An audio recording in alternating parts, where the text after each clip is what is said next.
What's good, peeps? Thanks always for passing by the channel, much appreciated. Hit that subscribe button if you guys are new. Can't lie to you guys, I'm fucking shitting myself. I am so high up here, it's scary. Just for this backdrop. Crazy, right? Just ain't fucking worth it. Ain't fucking worth it, people. What's that phrase they use? The juice ain't worth the squeeze. All right, let's quickly talk Dillian Whyte so I can get my black ass down to safety.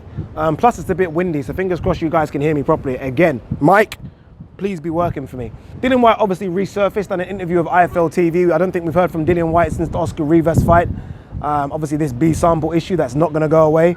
Dillian Whyte said a couple of interesting things in an interview. I think he was at the KSI Logan Paul press conference, and he said a few things about hardcore boxing fans, which we'll touch on in a bit, but he also mentioned the fact that he'll fight in December. Didn't say where, didn't say if it's going to be the AJ Ruiz undercard or whether it's going to be America or the UK, but Dillian Whyte will come back in December, just like that, right? Again, we don't know what's going on with this B sample. I don't know if Dillian Whyte's had a low-key ban. I don't know if it's all been sorted and they think it's just going to, I don't know, blow away by letting Dillian Whyte just come back without some sort of press release or some sort of press conference, but he will fight in December, which again, as a Dillian Whyte fan, I am a fan of these people. I'm happy to see fights in December, but I still do want to know what happened. I still do want to know what's going on.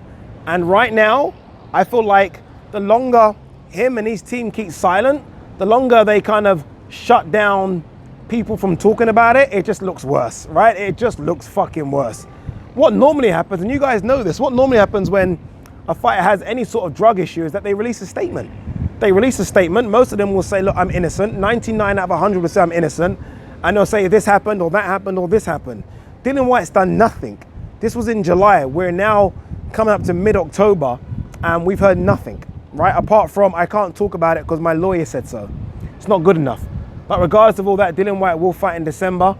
I don't know who he's gonna fight. I guess it will be someone low-key, so no one in the top 10 or top 15. He'll probably get his WBC ranking back, so he doesn't want to risk fighting anyone, I guess.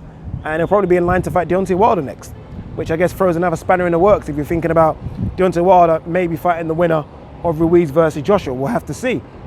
He also mentioned and talks about hardcore boxing fans. He said the hardcore boxing fans are, I can't remember the phrase he used, but it basically didn't really give us much props. He said that we moan about everything. We moan about certain fights. We moan about if a fighter wins, he should have done that. If a fighter loses, he should have done this. And I get that.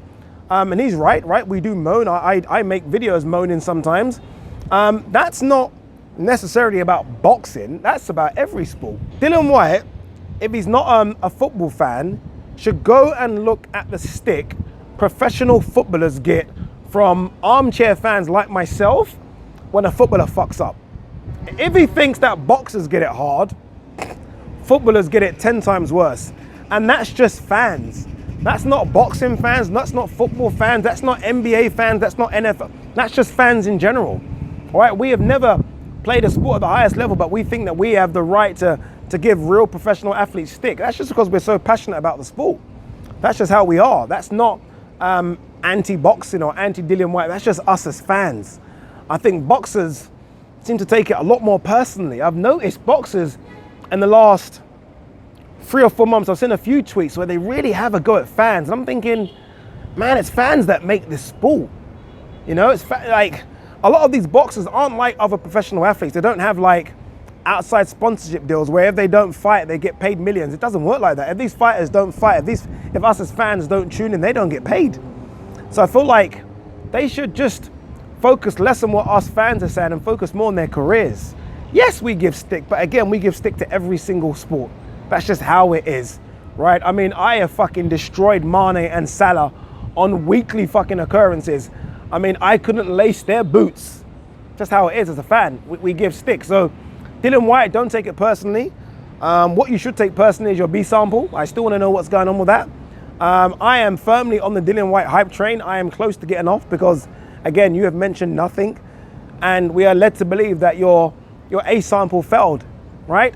Tyrone Spong was going to fight Alexander Usyk on the weekend. Eddie Hearn was quick to announce that VADA had found something in Tyrone Spong's A sample, and as a result, that fight was called off. UCAD found something in Dillian Whyte's A sample and that fight was allowed to go ahead.